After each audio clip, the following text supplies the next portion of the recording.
Good evening and welcome. At a time when the crisis with farmers shows no signs of ending and at a stage when several questions are being asked about how India will emerge from the economic mess left behind by COVID, we are joined by the Nobel Laureate Professor Abhijit Banerjee.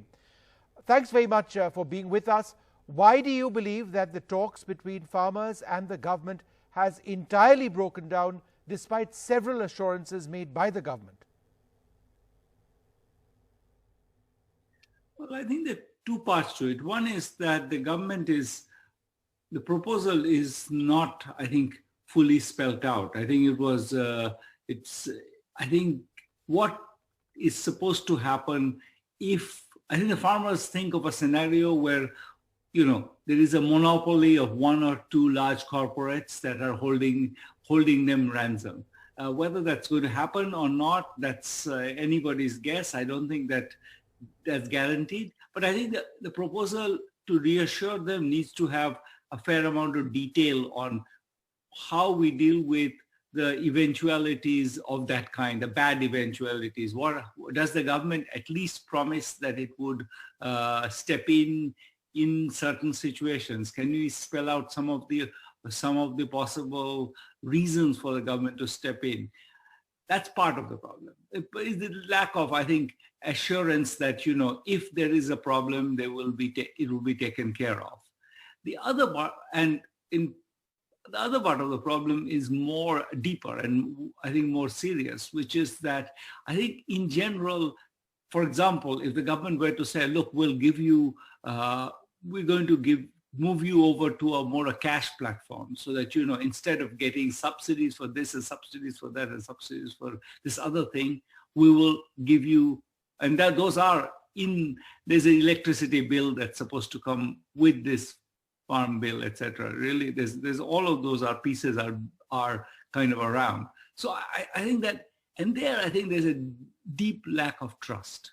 And I think that's what you hear articulated, is that it's not that they think that, well, the government will eventually make it good for us. I think, and that's not unreasonable, because I think the current situation, I think even they understand they got a very good deal somehow. So I think it's easy to lose very good deals because it's a good deal that's not shared with many people. So it's a deal that's easy to lose. So I think that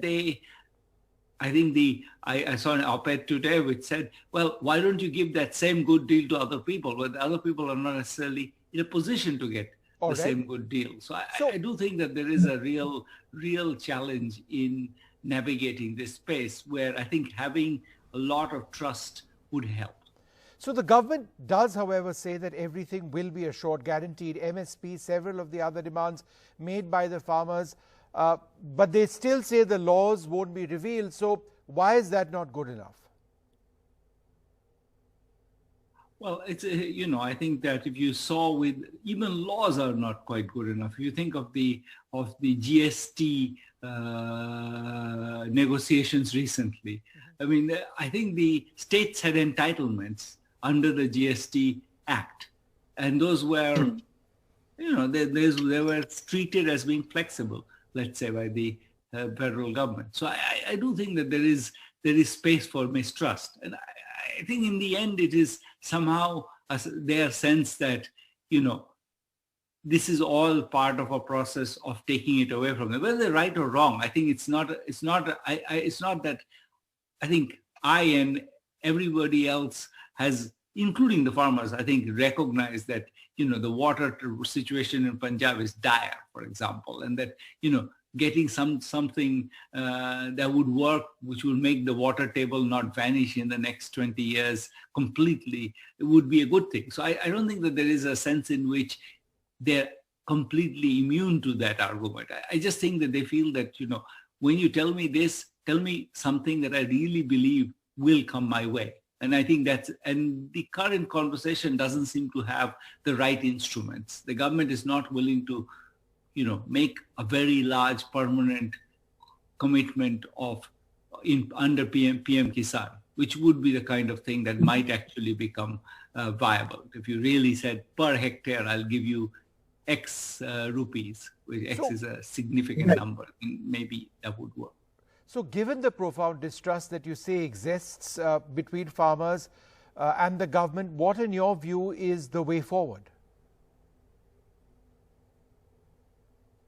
I would say this is a time, the pandemic is not a time for, people are feeling in general that the economy has shrunk. They don't know exactly what's going to happen to agricultural prices in the world in the next years, and in India in particular, where I think there is a general sense that the economy is kind of in free fall right now, or is all of the concerns about the macroeconomy, all of that feeds back onto people's insecurities. They feel, okay, I have a bumper crop, but who's going to buy the bumper crop? So I think that making it clear that right now nothing changes, that the first order thing would be, I think, to postpone this conversation. I would say this is probably a bad moment to have this conversation. People are feeling especially insecure, and with a bumper crop and a demand deficit, you might see why they might feel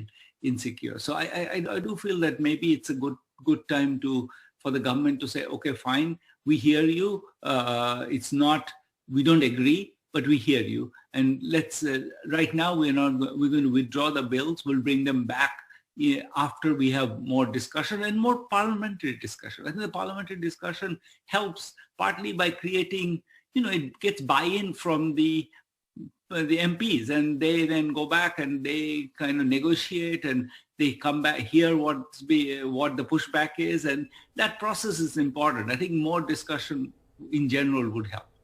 Now, one of the issues which have been raised by the farmers is what they say is a systematic targeting of farmers, by calling them names, calling them extremists, calling them anti-nationals, this sort of thing. Is that a problem, sort of the deliberate targeting of those who are protesting as a way of allegedly diverting from some of the serious issues being raised by farmers?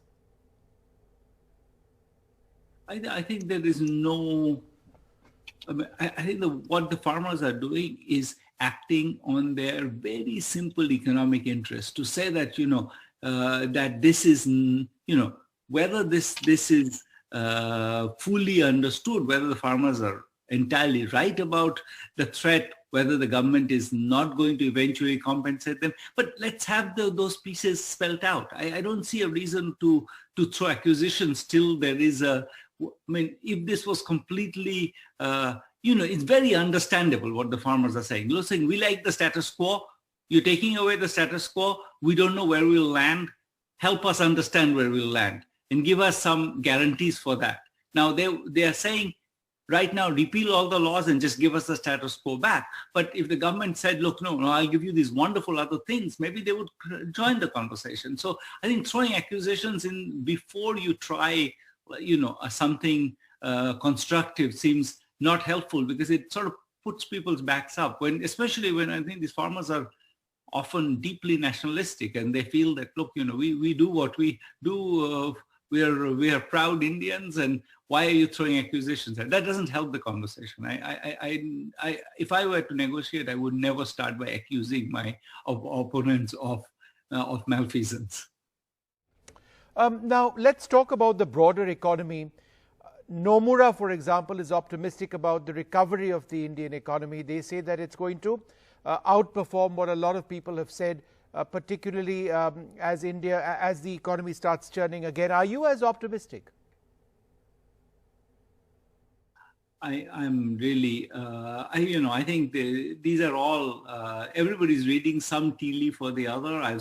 The investment right now is fairly slow. I don't think even Nomura, it's all a little bit speculation about what's coming. I think there will be a recovery. I don't see a reason why there won't be a recovery. I said that even in March, that there will be a recovery, but I was in a sense too optimistic. So I still feel that there is nothing deeply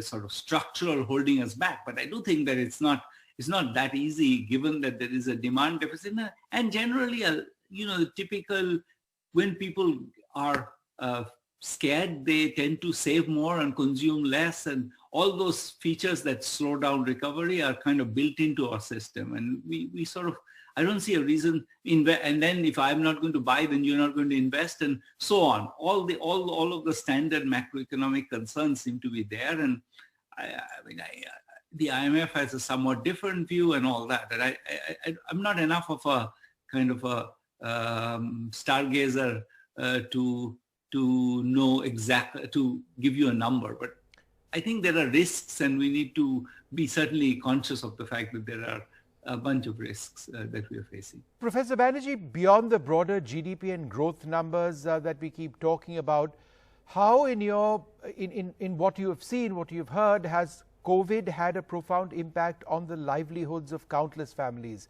Families which have been ravaged by the disease, industries which have been shut down. It's not just about numbers, is it? What's the socio-economic impact of COVID been on India? That's too huge a question to answer right now. Let me take a piece of it, which is education. We've sort of given up on this one. 9 months of lost education is a lot, especially in a system which is very sort of unforgiving of people who've fallen back. So the kids from middle class families are going to be fine. Their parents will find resources for them to stay abreast. The kids from poor families will fall behind. But would this curriculum adjust to the fact that there's a bunch of people who have lost a year's education essentially? I mean, that's the key.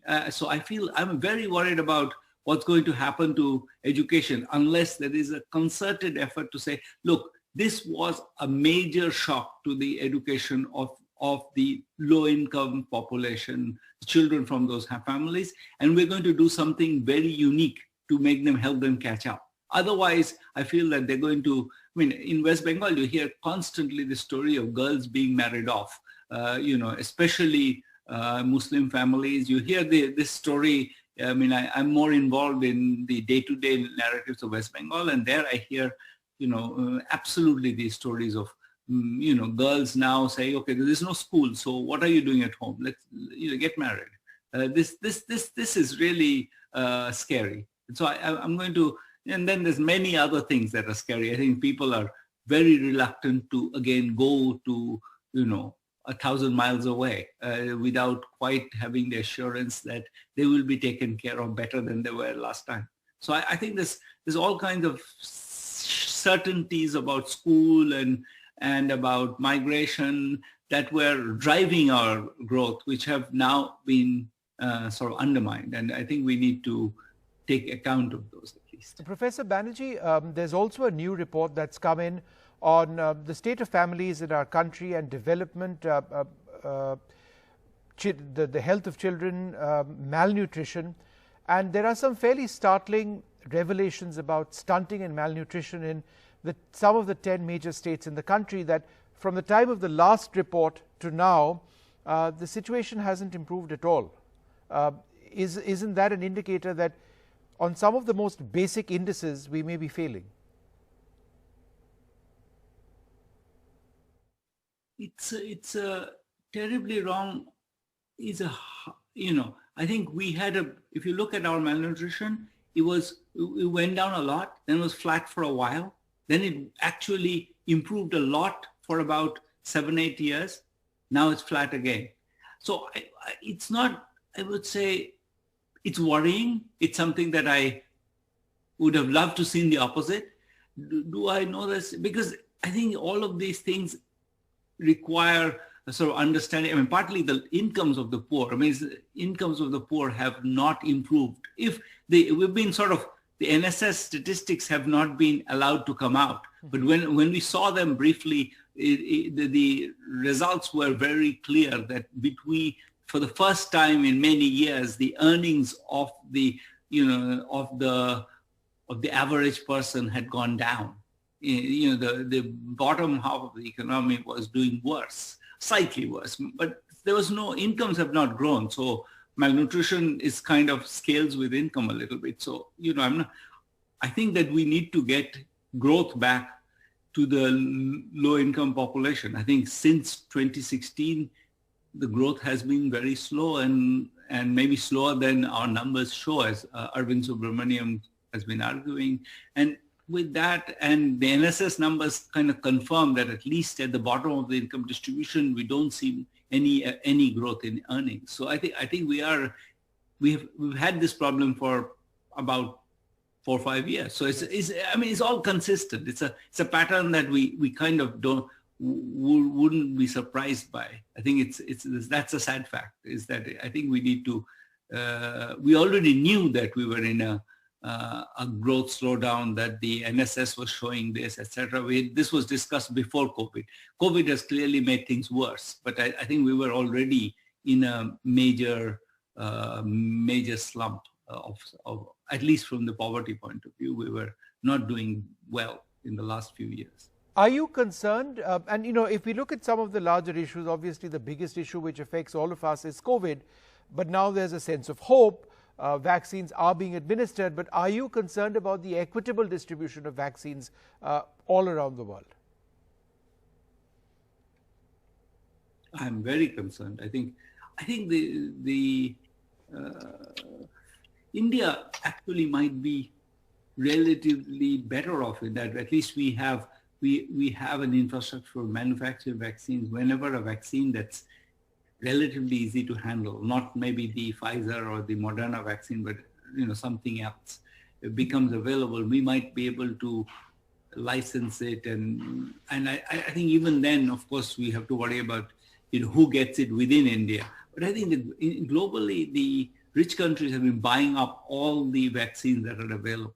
Just right now, all the availability is already, kind of dedicated to rich countries, and that's something that we already know. Then there is the question of, the vaccines that have been developed are not actually suitable for rural India. The cold chains are not going to be easily maintained. So we're really waiting to see how well the Oxford vaccine works. And if the Oxford vaccine works, then since I think we are in a relatively good position to get that. The rest of the developing world is actually in a worse position than we are, because at least the Oxford vaccine is going to be, if it works, or our domestic vaccines work, then we can produce them, and the costs are radically lower for many of those. I mean, there are vaccines that are $27 a dose and vaccines that are $1 a dose. And I think so there is a lot of, that space is complicated, but I mean, we might be actually relatively better off compared to some of the other countries. What we need to think about more is how would we deliver it? We have never vaccinated adults. We say that we're going to do it, but 1.4 billion people, including a whole bunch of adults. And especially with a 2-dose vaccine, I mean, the whole thing we need to start really working on that. I think rather than fighting over many other issues, right. I would say right now we should be extremely focused on elaborating our supply chains, getting sure that the vaccines can be delivered, making sure people understand that it's a 2-dose vaccine and they have to come back and get it. All that needs to be sorted out. One final question to you. The impact of COVID on your own research, your own life, the fact that you aren't sort of talking to your students inside a classroom, you're talking to them over a machine. How has that affected your own way of operating, Professor Banerjee? Well, I mean, we do a lot of field studies. That's sort of a immediate casualty of all this. You don't do field studies in COVID times. They're not even so. I mean, it's been interesting because we've also been learning. We've been learning how to do studies when you can't see anybody. How can you interview them? It's all a bit of it's not necessarily all negative, because it creates an opportunity to learn new techniques and new ways of doing. But I think overall it's more the strangeness of the life, the fact that I don't see anybody. All right, Professor Banerjee, thank you very much for speaking to us. It's been great listening to your views on dissent, on the farmer protests and the broader road for economic recovery, where you think India is headed. Thanks very much indeed. Take care. Thank you. Bye. Bye.